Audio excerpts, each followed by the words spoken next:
안녕하세요. 김작가 책방입니다. 오늘 소개할 책은 천년의 수업입니다. 부제는 나와 세상의 경계를 허무는 9가지 질문입니다. 지은이는 김헌, 출판사는 다산초당입니다.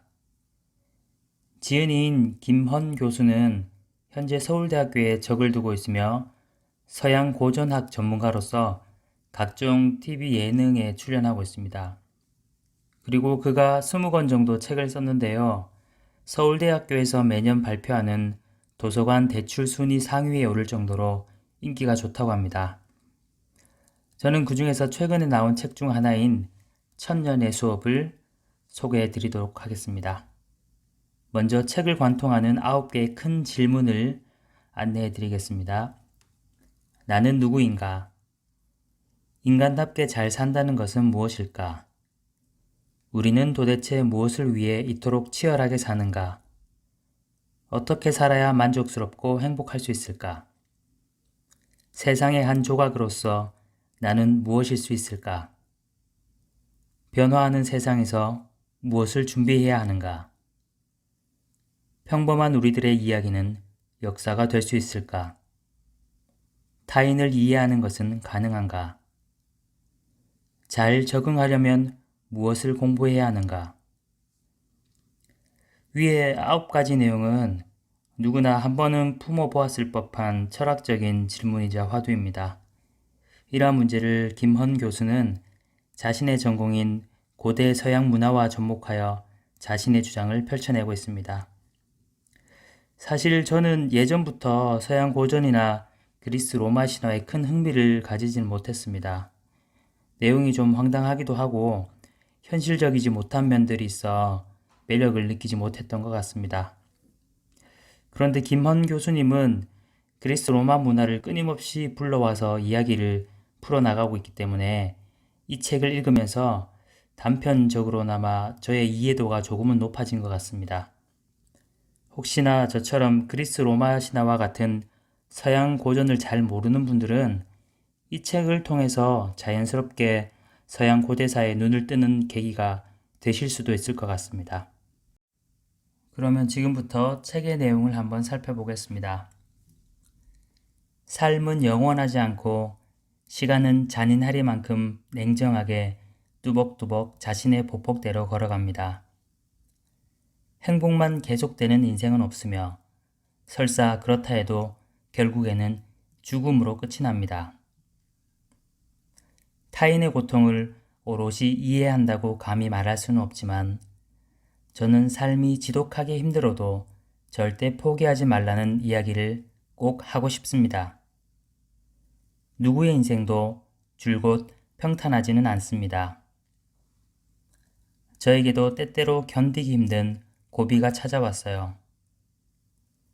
장밋빛 미래를 꿈꾸면서 열심히 달리고 있는데 아무리 나아가도 빛 한 줄기 보이지 않을 때면 마음이 무너지고는 했습니다. 나의 노력과 가족들의 고생마저 물거품이 되면 어떡하나 덜컥 겁이 났지요. 그럴 때면 저는 오디세이아를 꺼내 들었습니다.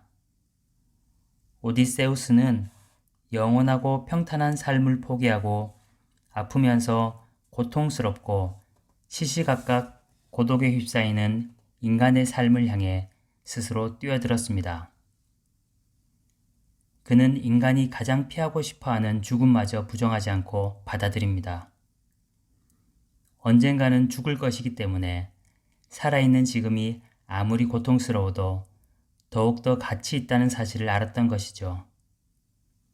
마찬가지로 슬픔이 있기에 기쁨은 더욱 달콤하고 고통이 있기에 성취의 보람도 커집니다. 힘든 시기를 이겨내는 열쇠는 바로 여기에 있는 것 아닐까요? 다시 한번 읽겠습니다. 슬픔이 있기에 기쁨은 더욱 달콤하고 고통이 있기에 성취의 보람도 커집니다. 인생은 유한하며 그로 인해 삶의 순간들이 빛납니다. 삶의 순간에 응축된 다채로운 빛깔을 깨달을 때면 저는 저에게 주어진 시간들을 진하게 보내려고 했습니다. 무엇을 하고 누구와 시간을 보내든 심지어 아무것도 하지 않는 순간에도 그때의 감정을 잔뜩 느껴보려 합니다. 제 안에 충만한 감정을 느낄 때 삶은 조금 더 풍성해집니다. 모든 존재를 무의미하게 만드는 죽음이 사실은 모든 존재를 빛나게 만드는 셈입니다. 그것이야말로 죽음이 가진 진짜 힘이 아닐까 합니다. 다시 한번 읽겠습니다.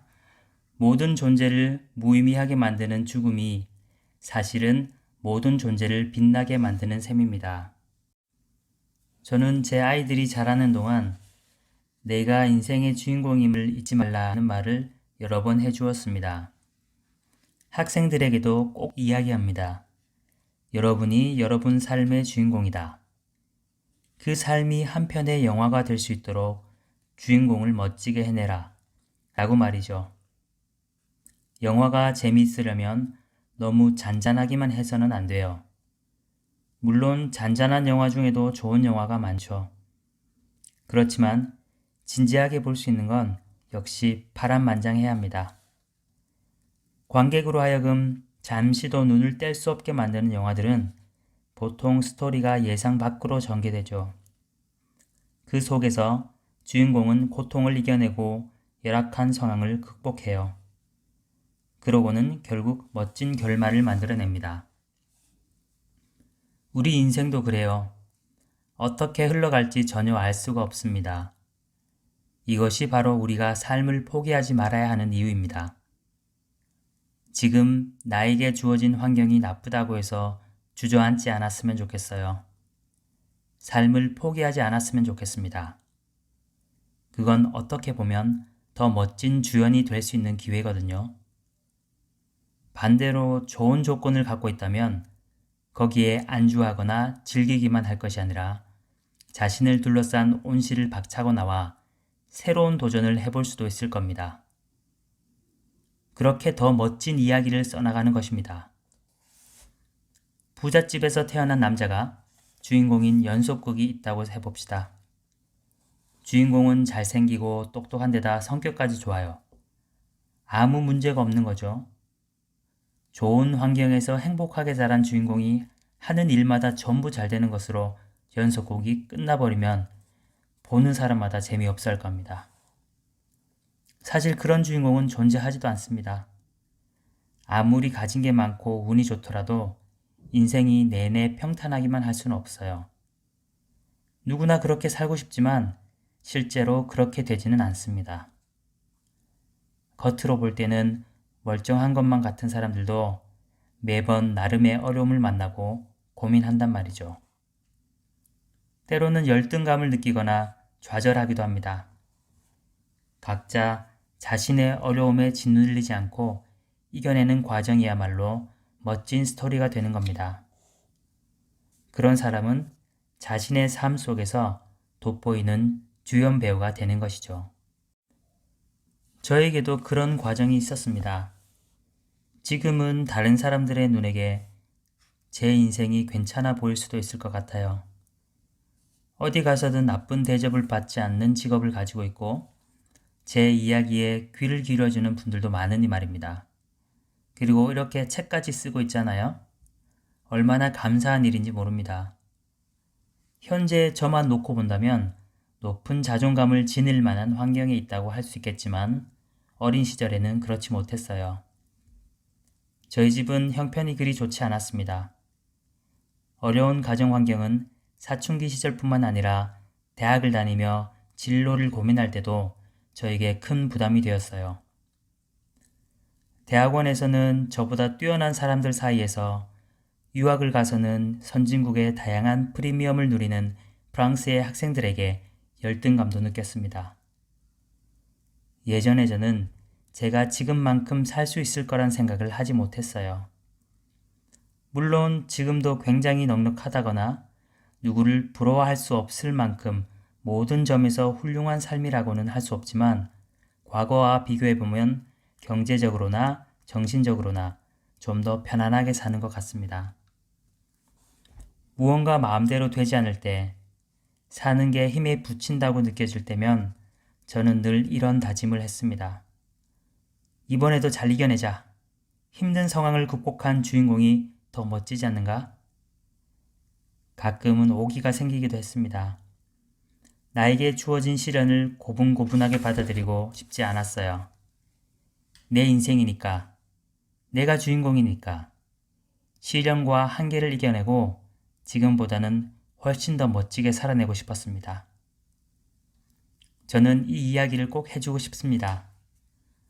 주어진 시나리오대로만 움직이는 배우처럼 다른 사람들이 이래라 저래라 하는 대로 휘둘려 산다면 그 이야기, 그 삶은 도대체 누구의 것이 되나요? 나에게 주어진 환경, 나의 한계, 다른 사람들의 편견에 갇히지 말고 그 안에서 움츠리지 말고 그것을 뚫고 깨치고 나와 보세요. 내 인생의 스토리는 나만이 쓸 수 있는 것입니다. 그러니까 창의적으로 자신의 이야기를 써나가세요.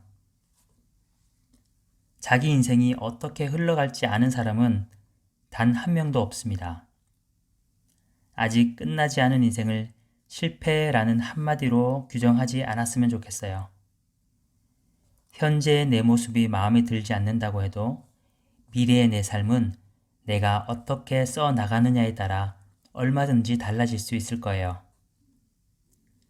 지금까지의 이야기가 앞으로 어떻게 이어지고 달라질지, 혹은 반전이라고 할 만큼 커다란 변화가 생길지는 누구도 모르는 일입니다. 여러분이 지금까지의 이야기에서 앞으로의 이야기를 어떻게 그려내고 실천해 나가느냐에 따라 더욱 놀라운 이야기가 될 수 있을 겁니다. 우리가 할 수 있는 일은 더 나은 내일을 만들어내기 위해 오늘의 삶을 열심히 꾸려나가는 것입니다. 소위 갑질로 나라 안팎을 떠들썩하게 했던 사람들의 면면을 살펴보면 자만을 자존이라고 착각하고 있는 게 아닌가 싶어요. 안 그러면 어떻게 그런 식으로 다른 사람을 함부로 대할 수 있겠어요? 두 개의 옷걸이가 있었습니다. 한 옷걸이에는 비싸고 멋진 코트가 걸려 있었고 다른 옷걸이에는 소박한 하얀 셔츠가 걸려 있었어요. 코트를 입은 옷걸이는 으스대면서 셔츠를 입은 옷걸이를 비웃고 멸시했어요. 잠시 후 주인이 외출을 하려고 옷걸이에서 셔츠와 코트를 벗겨냈어요. 그러니 두 옷걸이는 똑같아졌죠. 어떤가요? 사람이 돈과 권력을 가지고 높은 위치에 있다고 으스대며 다른 사람을 우습게 본다면 코트를 입었던 옷걸이처럼 자기가 대단하고 별다른 존재라고 착각한 것이니 어리석기 짝이 없는 짓이에요. 외투를 입고 있다고 으스댈 것도 없고 셔츠를 입었다고 기죽을 것도 없습니다. 우리는 모두 똑같이 옷걸이 같은 존재이며 우리에게 주어진 모든 것은 그저 우연히 우리에게 잠시 걸쳐졌다 벗겨지는 옷과 같은 것들이죠. 주인이 돌아와 옷을 다시 걸 때 걸쳐지는 옷이 완전히 뒤바뀔 수도 있다는 것을 명심해야겠죠. 저는 교육이 끊어지면 역사도 끝난다고 봅니다. 자식을 지속해서 낳는 건 동물의 생존과 다를 바가 없습니다. 오로지 인간이라는 종의 지속만이 역사라는 이름을 달 수 있는 건 교육 때문입니다. 그래서 저는 역사에 있어 가정의 역할이 참 중요하다는 생각이 들어요. 지금까지 인간은 가족을 이루어 아이를 낳고 길러왔습니다. 플라톤은 국가에서 모든 아이를 관리하며 잘 키워보자고 주장한 적이 있고 스파르타가 그 비슷한 교육 체계를 가지고 있다고 알려져 있습니다만 가족의 중요성은 거의 절대적입니다. 그 형태가 변화하고 다양해지더라도 출산과 양육의 기본 단위는 단연 가족인 거죠. 인간이 태어나는 곳도 교육이 가장 먼저 이루어지는 곳도 가정입니다. 대부분의 아이들은 가족 혹은 가족과 유사한 형태의 그룹 안에서 자라게 됩니다. 가족의 기능이 잘 작동하면 인류의 역사도 잘 작동할 거예요. 그래서 저는 신체적으로나 정신적으로 건강한 가족이 좋은 역사를 만들어 갈 수 있는 가장 중요한 원동력이라 생각합니다. 저는 대학에서 불어와 철학을 공부했습니다. 누구나 한 번쯤 철학적인 고민을 하잖아요. 세상은 무엇으로 되어 있고 어떤 이치로 굴러가는 걸까? 나는 어디로부터 왔으며 죽으면 어디로 갈 것인가? 어떻게 하면 살고 행복해질 수 있는가? 이런 근본적인 질문을 던지는 거죠. 저에게는 이런 질문들이 아주 심각하게 다가온 적이 있습니다. 고등학교 3학년에 올라갈 무렵 아버지가 돌아가신 겁니다. 제가 믿고 의지하던 분이 세상에서 아예 사라지신 거죠. 그 목소리를 다시는 들을 수 없고 손을 만져볼 수도 없다는 것. 얼마 전까지도 옆에 있었던 사람과 그 어떤 말과 감정도 나눌 수 없다는 게 실감이 나지 않았어요. 죽음이란 걸 가까이에서 본 게 그때가 처음이었습니다. 슬프기도 하면서 아버지와 달리 나는 살아있다는 사실 자체가 어색하고 불편하게 느껴지기도 했습니다. 인간은 죽으면 어떻게 되는 것인가? 살아있다는 것은 무엇인가? 도대체 인간은 무엇인가? 이른바 철학적인 문제들이 내내 제 곁에 맴돌았고 도무지 떠날 줄 몰랐습니다. 그러다가 대학교 2학년 때 서양 고대 철학사라는 과목을 들었어요. 이태수 교수님의 강의였는데 그때 철학이라는 학문에 새롭게 매료되었죠. 철학이란 질문을 던지는 학문이다 라는 말씀이 제 마음에 꽂히는 것 같았습니다. 우리가 어떤 철학자를 기억하는 이유는 그들이 낸 답 때문이 아니라 그들이 던진 질문 때문이라는 거죠.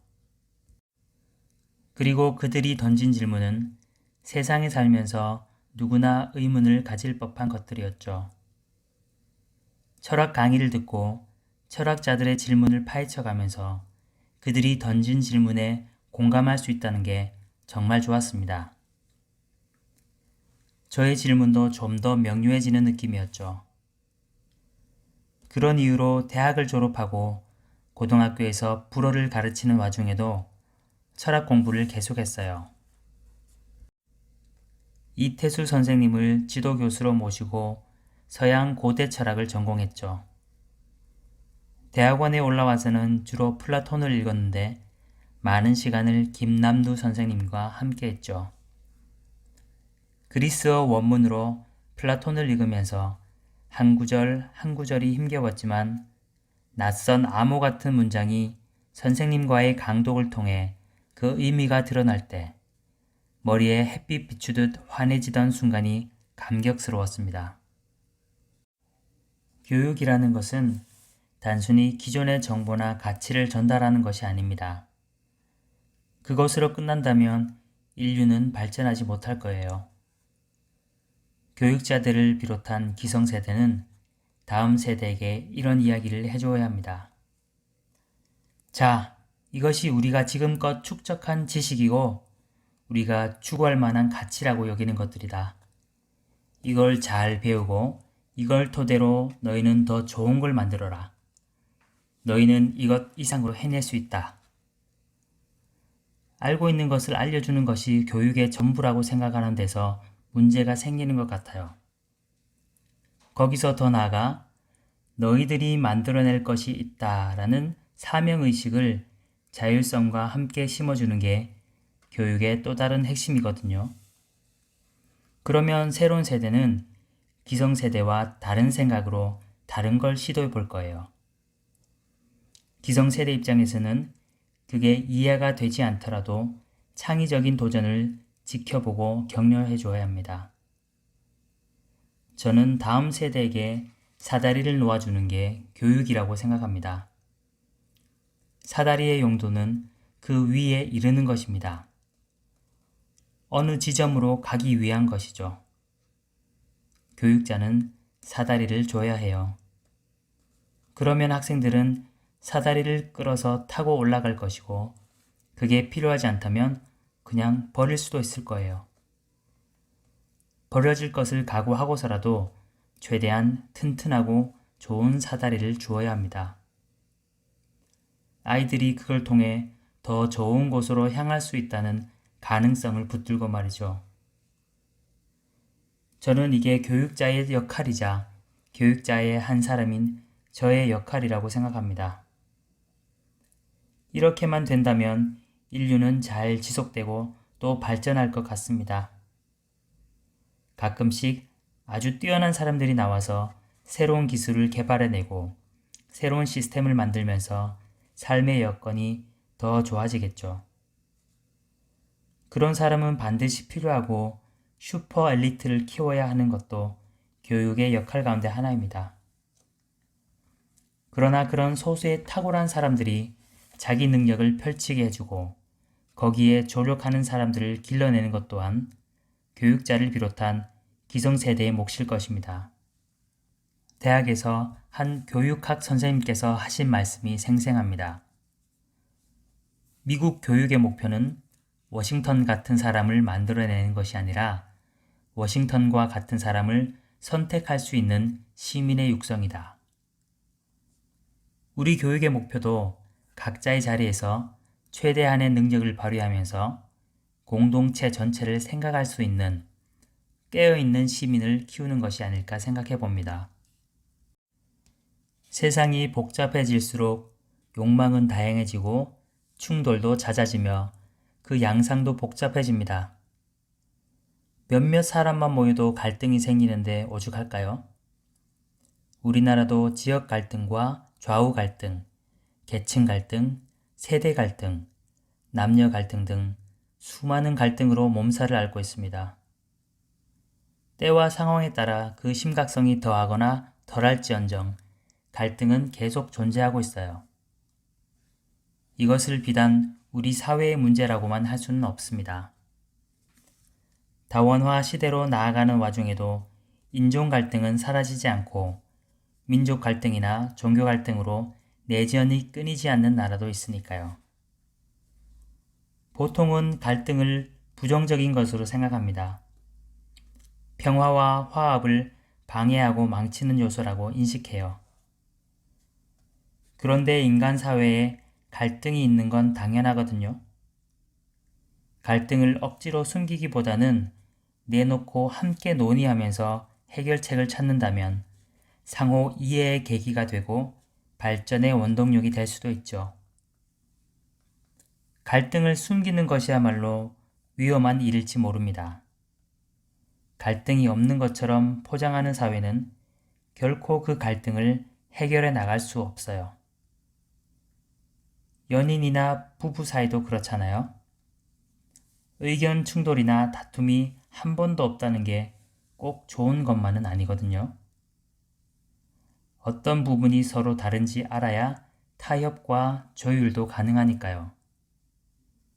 그 과정이 싫어서 계속 피하기만 한다면 마음속에 불만이 쌓이겠죠. 그리고 그 불만은 상대에 대한 혐오를 낳고 폭력적인 행동으로 돌발할 수도 있습니다. 사회도 마찬가지입니다. 불거져 나온 갈등을 무조건 덮으려 하기보다는 그 양상을 제대로 파악하고 건강하게 극복해 나가는 노력이 중요하겠죠. 그 노력의 결과는 사회 발전이나 개혁으로 이어질 것입니다. 유럽연맹이 만들어질 무렵 유럽에서는 왜 서로 다른 국가인 우리들이 하나로 묶여야 하는지 그 이유를 찾기 위해 신화를 연구하는 게 한동안 붐이었다고 합니다. 그만큼 이야기를 공유한다는 것에는 표면적인 뜻을 넘어서는 의미가 담겨 있는 것 같아요. 사람들이 하나의 이야기를 공유하고 거기에 신념이 더해지면 그 공동체는 잘 흔들리지 않거든요. 우리나라 같은 경우 단군 신화나 각종 건국 신화가 해당되겠죠.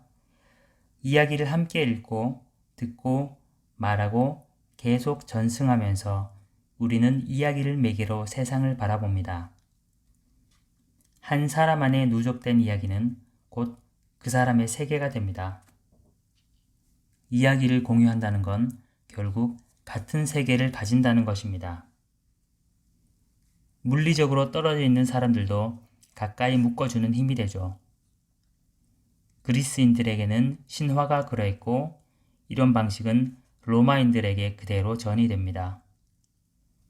유대인들의 경우에는 성서가 그런 역할을 해오고 있죠. 그리스 신화는 이제 종교로서의 힘을 잃어버렸지만 문화적인 영향력은 여전히 이어지고 있습니다. 우리의 깨달음이나 답변이 꼭 완벽한 것은 아닐지도 모릅니다. 하지만 그것을 구하고 얻는 경험이 차곡차곡 쌓이는 동안 시야는 조금씩 넓어지고 지혜도 조금씩 깊어질 거예요. 저는 그러한 과정이 바로 성장의 기반이자 성장 그 자체라고 봅니다. 인간의 삶에서 성장은 완료형이 아니라 현재 진행형으로 계속될 것입니다. 누군가 고전의 가치에 대해 묻는다면 저는 이렇게 얘기합니다. 고전은 인생의 매뉴얼이다. 청소기나 휴대폰 같은 기계를 사면 사용 설명서가 포함되어 있습니다. 기능이 많은 제품일수록 사용 설명서도 굉장히 복잡하고 길어요. 어떤 건 거의 책 한 권 두께더라고요. 그걸 처음부터 끝까지 다 읽는 사람은 별로 없을 거예요. 귀찮아서 대충 훑어보거나 그때그때 필요한 부분만 골라 읽는 경우가 많죠. 어떤 사람은 사용 설명서를 아예 안 읽어요. 이전에 다른 기계를 썼던 경험을 바탕으로 이렇게 저렇게 써보면 어느 정도 사용법을 익힐 수 있거든요. 모르는 부분이 있으면 다른 사람한테 물어봐도 됩니다. 사실 그게 더 편해요.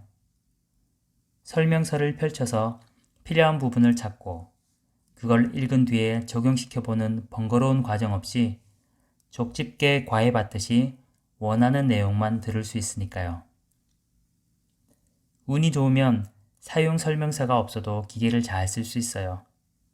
그런데 실제로는 그 기계가 가진 기능의 절반도 활용하지 못하는 경우가 많습니다. 한참 쓴 스마트폰인데 뒤늦게 어떤 기능을 발견하고 이런 것도 있었어? 할 때가 있잖아요. 반면에 사용 설명서를 잘 읽으면 그 기계의 기능을 속속들이 알고 풍부하게 활용할 수 있습니다. 기계로부터 얻을 수 있는 혜택을 최대한 누릴 수 있고 당연히 만족도도 높아지겠죠. 한마디로 기계를 풍부하게 사용할 수 있어요.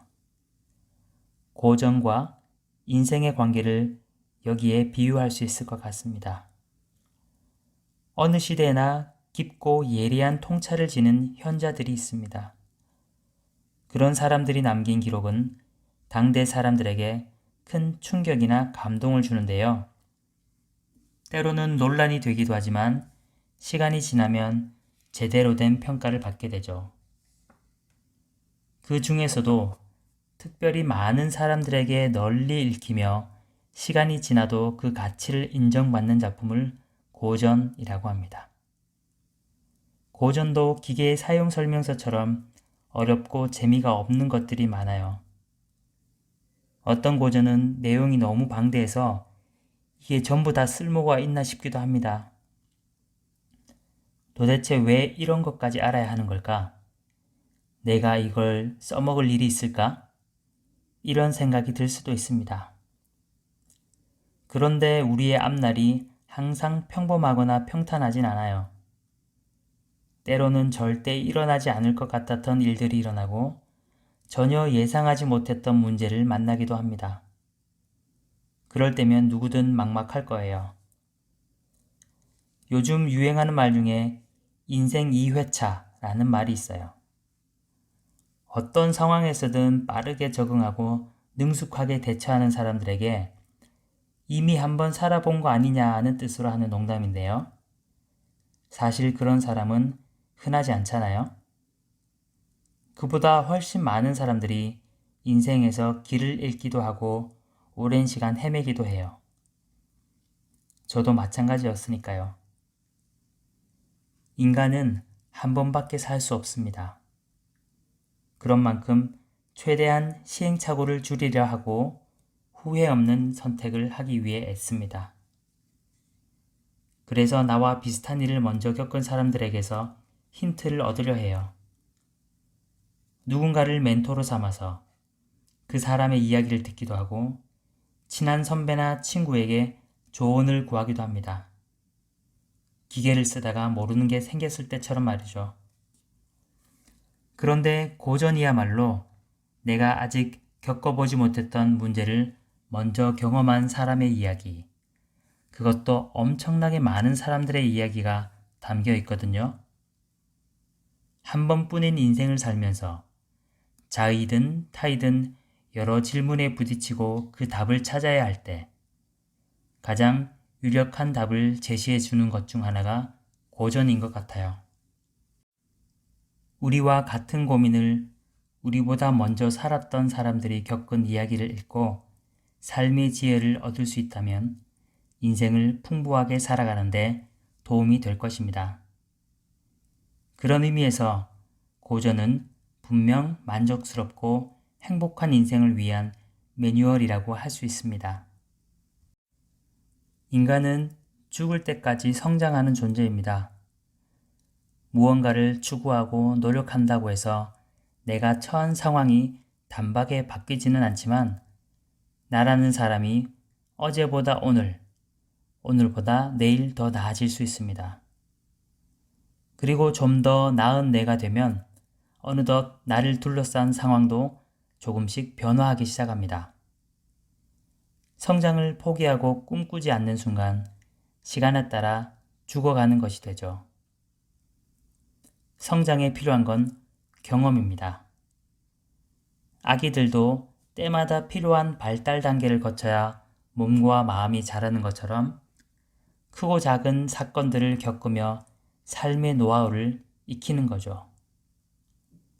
우리는 다양한 일들을 하면서 때로는 실패를, 때로는 성공을 경험합니다. 그걸 토대로 살아가는 데 필요한 지식과 지혜를 얻어요. 그리고 또 다른 새로운 일을 기획하죠. 이런 기회들이 성장의 바탕을 이룹니다.